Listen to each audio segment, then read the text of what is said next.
Let's move ourselves on to our next team in the NFC North, and that's the Chicago Bears. A new head coach now, a new sheriff in town, Sky, for the Chicago Bears, and it was one that will know the Bears very well. That being Ben Johnson, the former offensive coordinator from the Detroit Lions. I'm just having a look because I've done some notes, obviously, and I'm looking at who they've got in. And I'm missing a lot of key people that they've got in. They had a really good offseason. They had a really good offseason. They brought in on the list I've got, Dio Adeyingbo. There we go. Yeah. Adeyingbo. Grady Jarrett. Clearly. Say again. Easy for you to say. Yeah, indeed. But it's not got for some reason listed on there. Joe Tooney, who's obviously come in. They brought in Drew Dolman, Jonah Jackson. Really work on that O-line. Massively gone to work there, and also reinforce their defense as well. They did lose in free agency. Now my document just completely doesn't want to work, but they did lose a few guys in free agency. No one too. I mean, Darrell Taylor, Tevin Jenkins never really sort of came. No one knows really that upset. I'd be that upset about. And then when you look at their draft, I mean, a lot of people really love their draft. Taking Colston Loveland, the tight end out of Michigan at pick 10, getting Luther Burden, the wide receiver from Missouri at 39 in there. Shamar Turner, the defensive tackle. Obviously, won't go through everything. I mean, Kyle Manonge, who is a running back at 23, they got in the 7th round. Smashing it today. I've got the names wrote down. I'm glad you're saying them. He is tucked away on my taxi in Dynasty. I'm just waiting for him to explode. If he can do a Jameer Gibbs, but from the 7th round, that could really pay me back on the long run. A lot of different faces coming into Chicago, Sky. One face does remain, and that's obviously Caleb Williams, their quarterback who had his rookie season last year. Do you rub your hands because is this the year of Caleb? Is he going to take the step this year?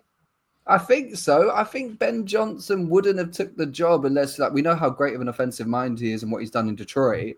You see what they've done on the O-line. I think some underrated moves because people don't find O-line sexy, do they? Jonah Jackson was at the Lions and the Rams.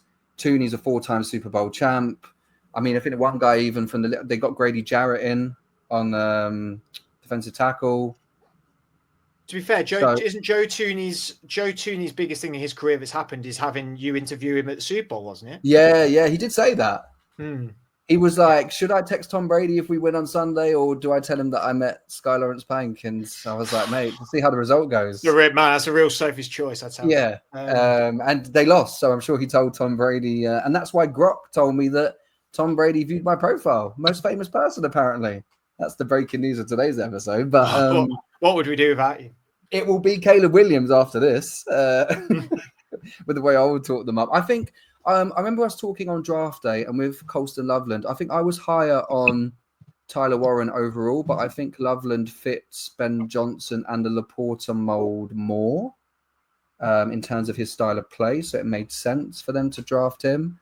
I just think that he's the sort of guy who can extract every ounce of talent from his players. And Ryan Poles, the GM, has obviously had a lot of some criticism, right?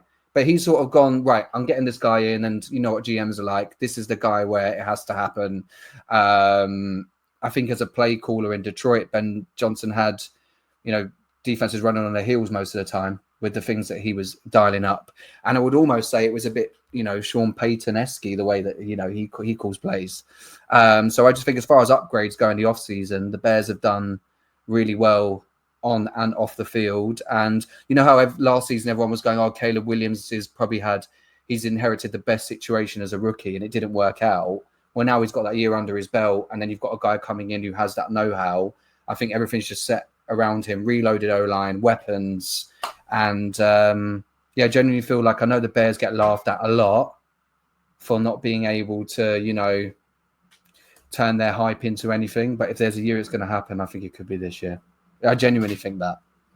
He was the most sought after coordinator / coach this offseason for most teams. It felt like anyway. You got to forget, you remember, they've also got Dennis Allen at DC, obviously former Saints head coach, who obviously it didn't go very well for him in the Saints when he was the head coach, but he was the DC to Sean Payton, and that was a a fearsome DC. I just don't think I don't think he transferred that skill set into the head coach role very well. But Adam, I mean, it is sort of Ben Johnson's show to run now. And like I said, most sought after head coach, but there is a risk. There is a risk factor when it comes to this. Not every coordinator, when they turn head coach for the first time, it is a success story. Do you think Ben Johnson's got what it takes to be that success story? I mean, I completely agree with Sky was saying he's gone here for a reason, right? Yeah, of course. I mean, he's got himself a quarterback there who he feels that he can do a lot with, and so that's why he's gone there. I think he probably will be a success. The idea that it's going to be this season, I think, is pretty mental. There's a lot of movement here on the roster, on the coaching staff.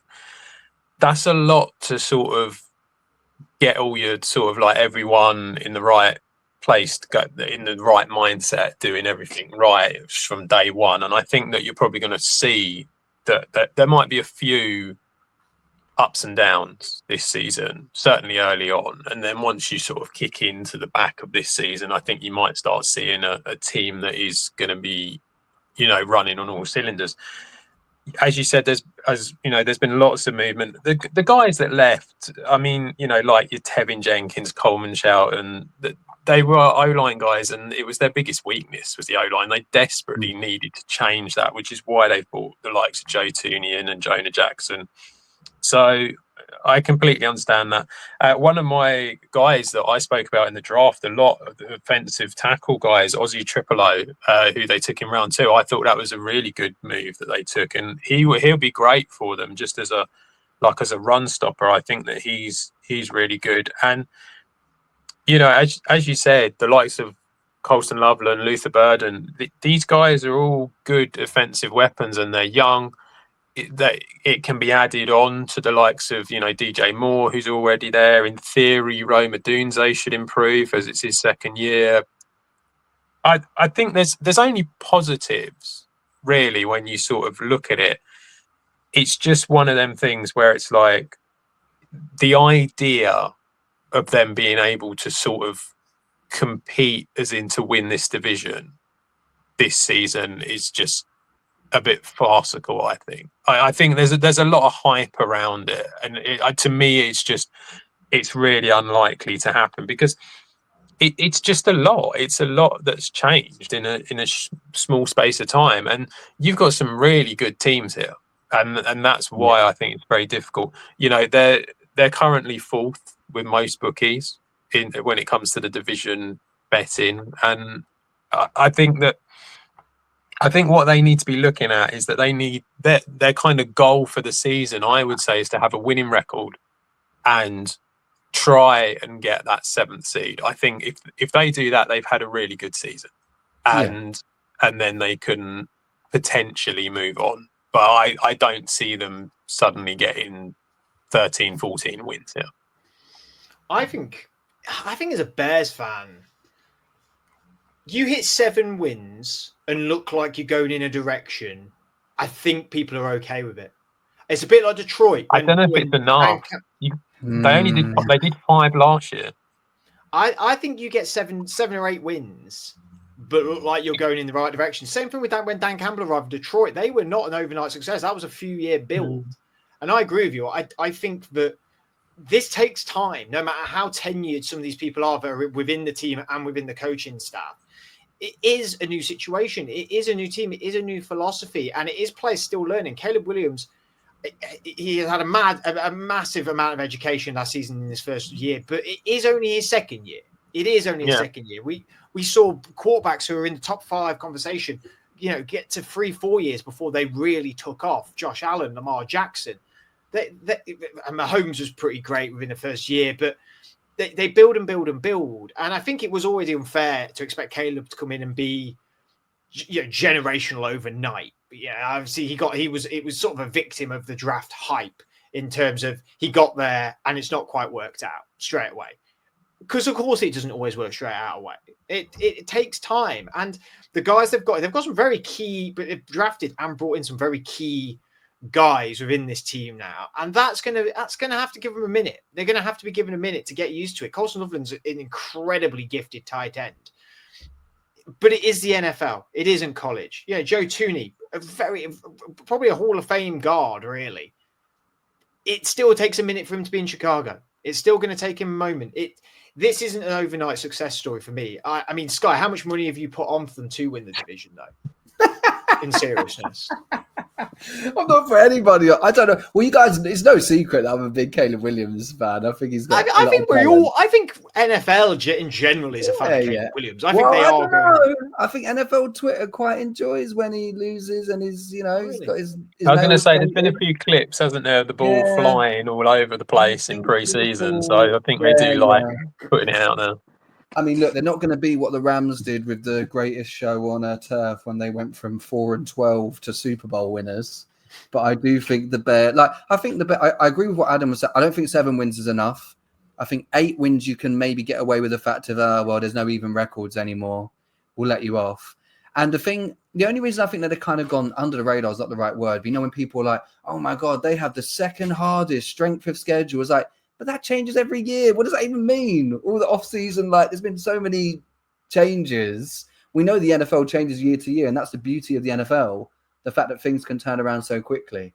I just think that, when Adam said they were 4th in the division, I don't know how anyone's putting the Vikings above them. I think they are in for a bit of a rude awakening. Really? I've been called an idiot and mental. Is this what it's going to be all season?